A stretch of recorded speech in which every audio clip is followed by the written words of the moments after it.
bonjour, bonjour à vous tous qui me regardez. Soyez la bienvenue. Nous avons une très belle journée ici à Vancouver. Je bénis le Seigneur.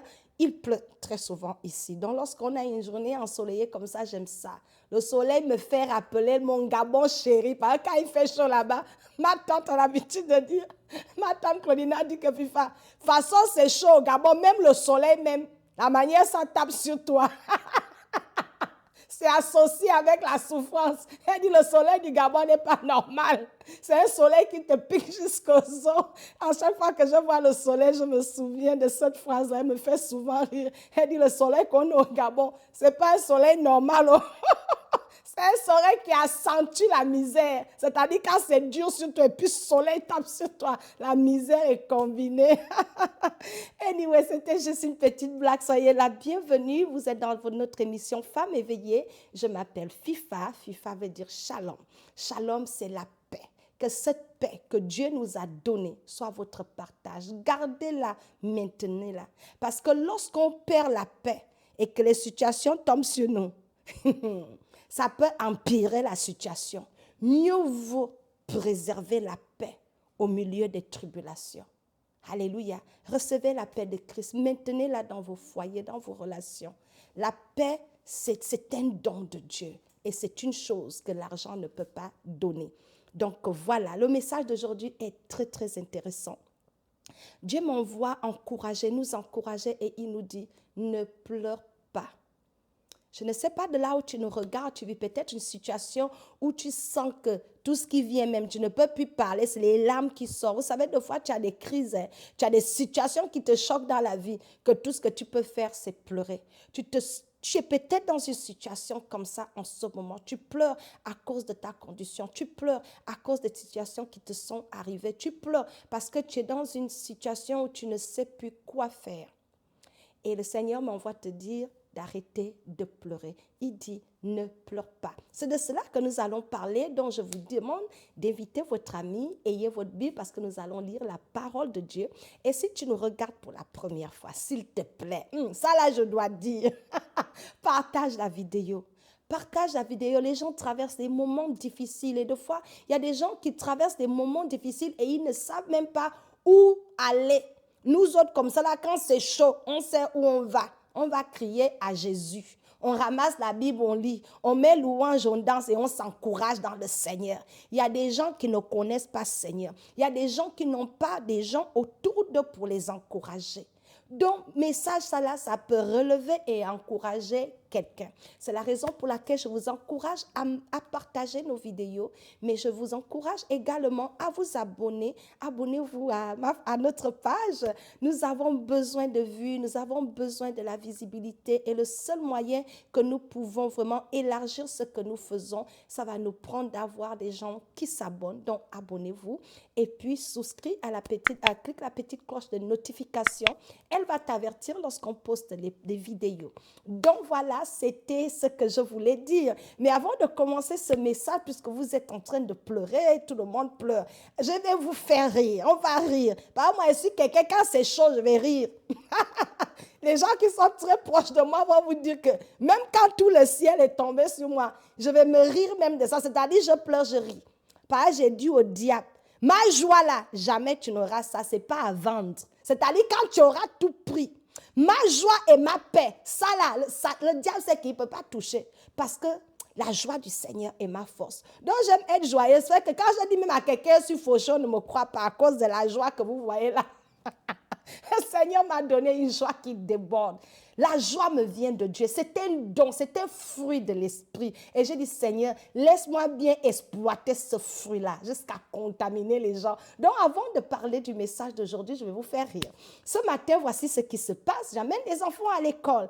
Et mon fils, le dernier et l'avant-dernier, ont un petit conflit. Mon fils, Philippe Michael, le dernier, c'est un amour. Alors, il aime faire les inspecteurs. Lui, sa responsabilité dans la voiture, c'est de dire aux gens, tel n'a pas mis la ceinture. Oh, tel n'a pas mis la ceinture. Il fait que son frère avait oublié de mettre sa ceinture.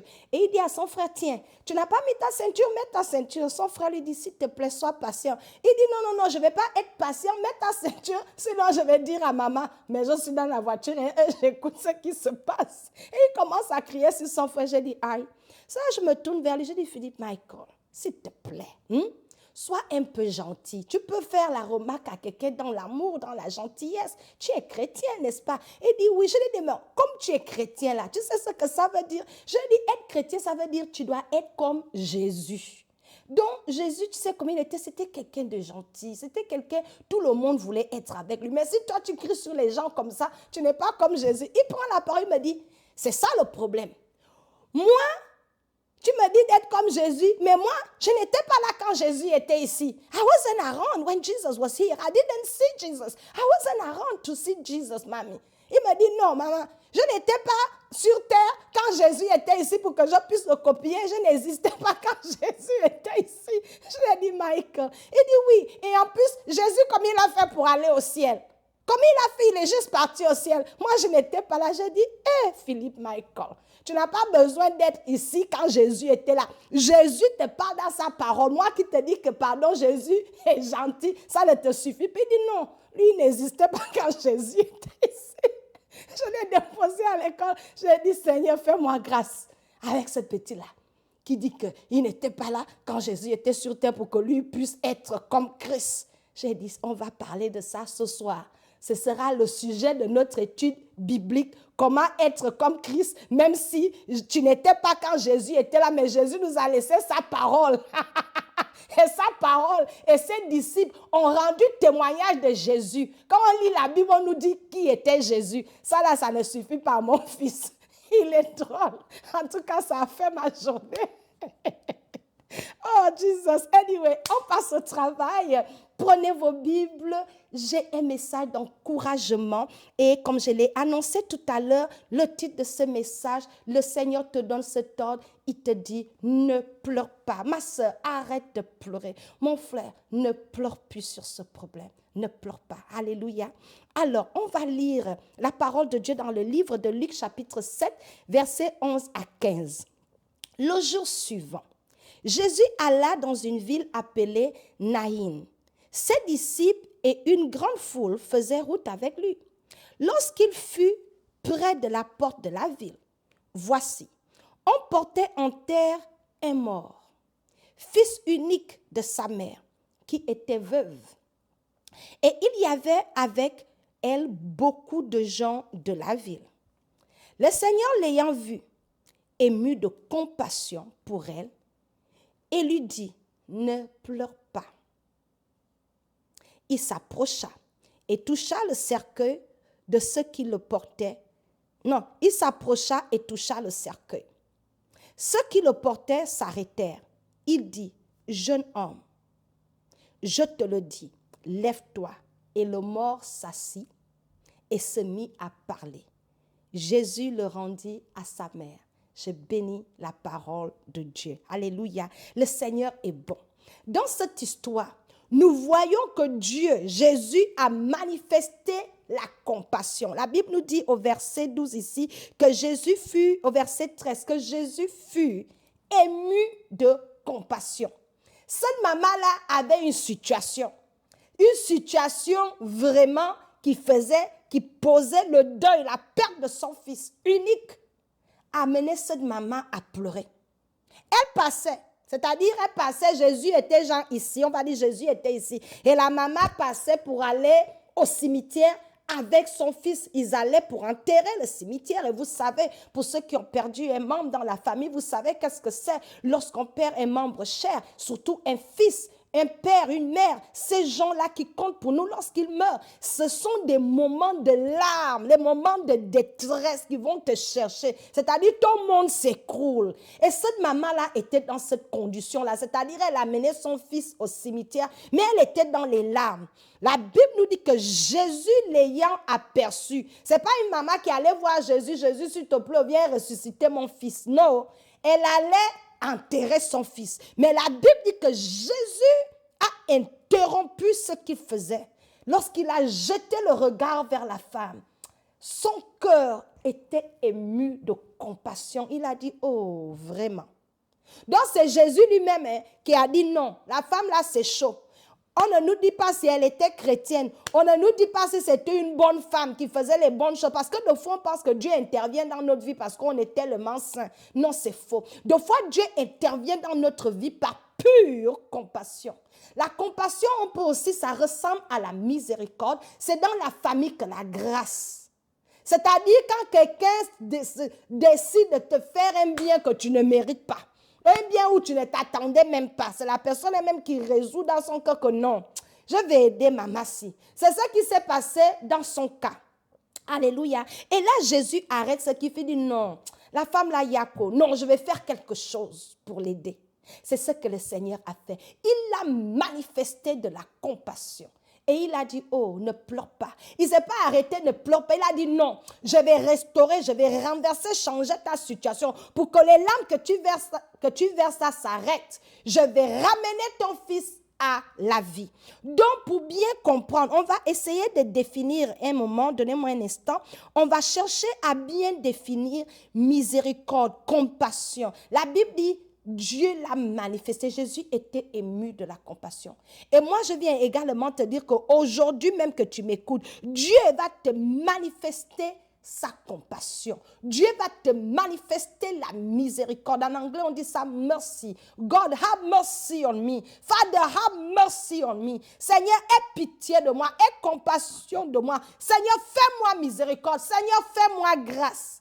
C'est dans la même famille. Maintenant, dans le dictionnaire, l'internaute, je pense, voici la définition que j'ai trouvée. C'est-à-dire, compassion, miséricorde, ça veut dire, c'est faire quelque chose, c'est quelque chose qui te pousse sur la disposition à venir en aide à celui qui est dans le besoin. Donc, la compassion, la miséricorde de Dieu, c'est l'attribut de Dieu qui explique sa bonté envers nous. La Bible dit que Dieu est bon. Donc, des fois, Dieu va intervenir dans ta vie, pas à cause de tes œuvres, pas à cause que tu sors de la famille X ou Y. Non, Dieu peut comme ça se lever et puis juste manifester la miséricorde. Il le fait plusieurs fois. Toute l'histoire dans le Nouveau Testament, la mort, la naissance, la résurrection, la mort de Jésus, c'est une histoire où Dieu a décidé de nous faire grâce. La Bible dit que tous étaient privés de la gloire de Dieu. Parce que nous tous, on sommes pécheurs dans notre nature. Mais Dieu, à cause de sa compassion, de son amour, il a jugé bon de nous donner son Fils gratuitement. Et le salut, c'est un don gratuit. La Bible dit que c'est par la grâce que nous sommes sauvés, afin que personne ne puisse prendre le crédit. C'est par la grâce que nous sommes sauvés, afin que personne ne puisse prendre le crédit. C'est un don de Dieu, c'est gratuit. Donc, quand Dieu te manifeste sa compassion, c'est dans le même sens. Où toi-même, dans le fond, tu ne mérites pas. Mais Dieu décide que, hey, je vais intervenir dans la vie de cette femme. Pas à cause de qui elle est, pas à cause de ce qu'elle fait, mais à cause de ma nature d'être un Dieu compatissant. C'est ce que David disait, qu'il est compatissant, riche en bonté, lent à la colère. Donc, c'est aussi une autre nature de Dieu. Donc, le message, l'objectif de mon message aujourd'hui, c'est venu t'encourager, te dire que tu es peut-être en train de pleurer et tu te dis, hey, il n'y a pas de solution pour toi. Je te dis que Dieu, tu vas prier pour dire, Seigneur, manifeste-moi ta compassion. Je ne mérite peut-être pas, Seigneur. J'ai peut-être gâté mon nom, j'ai peut-être fauté, j'ai peut-être commis des erreurs dans le passé. Mais Seigneur, ne regarde pas mes erreurs. Ferme les yeux sur ce que je suis, sur ce que j'ai fait. Mais fais-moi grâce à cause de ta bonté. Fais-moi ce que tu as fait à cette veuve qui allait enterrer son fils unique. Elle n'a rien demandé à Jésus. On ne nous dit pas si elle était chrétienne, si elle connaissait Jésus, si c'était une femme qui posait des bonnes œuvres. Mais on lui dit que Dieu, Jésus, ému de compassion, a juste décidé de lui faire du bien. Alléluia. On va lire un autre verset. C'est dans le livre d'Ésaïe 30, verset 18. La Bible dit, « Cependant, l'Éternel n'attend que le moment de vous faire grâce. » Dieu n'attend que le moment de vous exprimer, manifester sa compassion. C'est pourquoi il se lèvera pour vous manifester sa compassion. En effet, l'Éternel est un Dieu d'équité. Heureux tous ceux qui comptent sur lui. La Bible nous dit ici que Dieu lui-même même cherche les opportunités de te manifester la compassion. Il n'attend que ça parce qu'il nous aime tellement. Il est toujours dans le business de vouloir nous sortir d'affaires. Il est toujours dans le business de vouloir intervenir dans nos vies. Non, il est dans le business de vouloir nous secourir. Dieu est dans le business d'essuyer nos larmes. Et je viens aujourd'hui au travers de ce message te dire, prie, dis Seigneur, accorde-moi ta compassion, comme dans le cas de cette femme. Je ne sais pas ce que tu expérimentes en ce moment dans ta vie qui t'amène à verser des larmes chaudes. Tu as peut-être perdu un être cher. C'est peut-être ton mariage qui bat de l'aile. C'est peut-être tes enfants qui sont cause d'insomnie en ce moment. C'est peut-être une situation dans la famille qui te pousse à pleurer. C'est peut-être tes affaires qui ne marchent pas, que tu es en train de pleurer et tu ne sais pas où mettre la tête. Dieu m'envoie te dire que ne pleure pas. Ne pleure pas. Il va te manifester sa compassion parce qu'il n'attend que ça. C'est ce que je viens de lire dans le livre d'Ésaïe, chapitre 30, verset 18, que je t'encourage à noter. Ça pourra être un verset sur lequel tu vas te tenir pour demander à Dieu de te faire grâce et de te manifester sa compassion. Tu peux demander cela à Dieu. Donc, au lieu de pleurer, va vers le Seigneur. Connecte-toi à cette histoire que nous venons de lire dans le livre de Luc et dis à Dieu que Seigneur, la femme si la même, elle ne te cherchait pas. Et puis tu as été gentil, tu l'as manifesté compassion. Mais moi, je viens même recourir à toi. Moi, je viens même t'appeler que papa, pardon, manifeste-moi la compassion. Si Dieu a manifesté de la compassion à une femme qui ne l'a même pas demandé de l'aide, imagine-toi qui t'en vas vers lui pour dire, Seigneur, viens essuyer mes larmes. Ne fera-t-il pas? La Bible dit encore dans la parole de Dieu, la Bible dit que si vous, hommes, méchants comme vous êtes là, vous savez donner des bonnes choses à vos enfants. Imaginez un peu Dieu qui est un bon père. Ne vous donnera-t-il pas ce que vous lui demandez?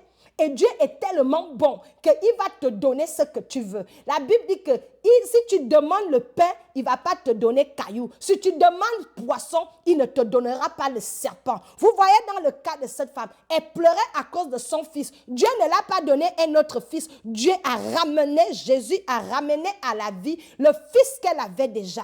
Alléluia. Donc, quand Dieu te manifeste la compassion, il ne te laisse pas dans les larmes. Il essuie tes larmes et il restaure ta situation. Il essuie tes larmes et il change les choses en ta faveur. Il essuie tes larmes et il opère un miracle. Il essuie tes larmes et il met les choses dans l'ordre. Pourquoi vas-tu pleurer? Le Seigneur dit, venez à moi, vous tous qui êtes fatigués et chargés, je vous donnerai le repos. Essuie tes larmes, ma soeur. Va vers le Dieu de compassion. Ne lui demande plus, Seigneur, regarde, j'ai donné dîme. Regarde, j'ai fait du bien. Dis, Seigneur, oublions tout ça. Oublie mes œuvres bonnes ou mauvaises. Je te demande d'intervenir dans ma vie à cause de qui tu es. Tu es un bon Dieu. Tu aimes faire du bien. Seigneur, oublie mon passé. Considère ma situation, c'est chaud. Papa, c'est dur sur moi. Papa, je ne sais plus où tourner les yeux. Agis dans ma vie à cause de qui tu es. Tu es bon. Manifeste-moi ta compassion. Alléluia. C'était le message que Dieu a mis dans mon cœur pour nous aujourd'hui. Et nous allons terminer. Je vais terminer avec vous en vous donnant ce verset. Alléluia. Alléluia, thank you Jesus. On va lire le verset d'Hébreux chapitre 4, verset 16. La Bible dit, approchons-nous donc avec assurance du trône de la grâce, afin d'obtenir miséricorde et de trouver grâce pour être secourus dans nos besoins. Alléluia. C'est une invitation. Et je termine cette exhortation en vous invitant, vous aussi qui m'écoutez, tenez-vous sur Hébreux 4, verset 16. La Bible te donne cette invitation. Il te dit, approche-toi donc, viens donc à Dieu avec assurance qu'il va t'aider, ne doute pas. La Bible dit que ayez une foi ferme.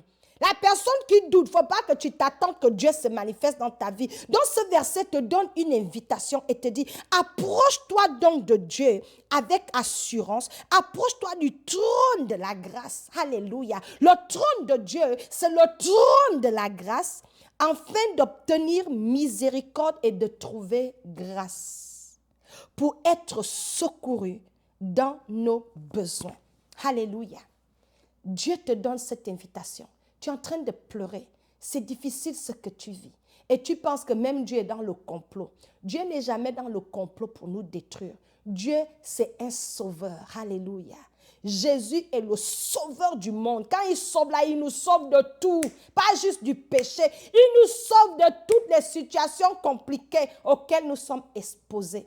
Donc, approche-toi de lui aujourd'hui. Résous dans ton cœur que tu vas t'approcher du Seigneur pour trouver miséricorde, pour qu'il ait compassion de toi dans ce que tu vis. Et lorsque Dieu te manifeste sa compassion, tes larmes vont sécher. Il va changer tes larmes en joie.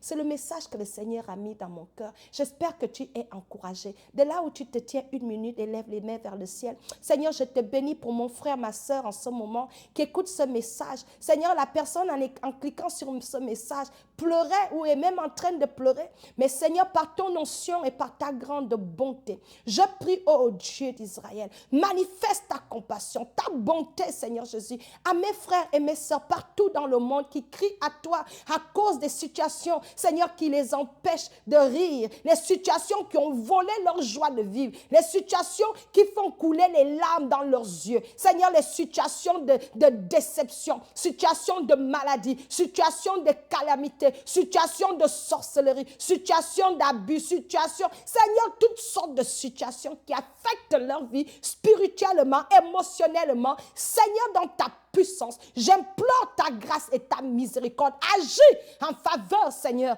de tes enfants. Interviens dans nos vies et accorde-nous ta miséricorde. Que tes compassions qui se renouvellent chaque jour se renouvellent dans nos vies, Seigneur. Que tes bontés se renouvellent dans nos vies et sur nos larmes et glorifie ton nom dans nos vies. Au nom puissant de Jésus-Christ de Nazareth, j'ai ainsi prié. Amen. Et sur tes larmes, soyez bénis.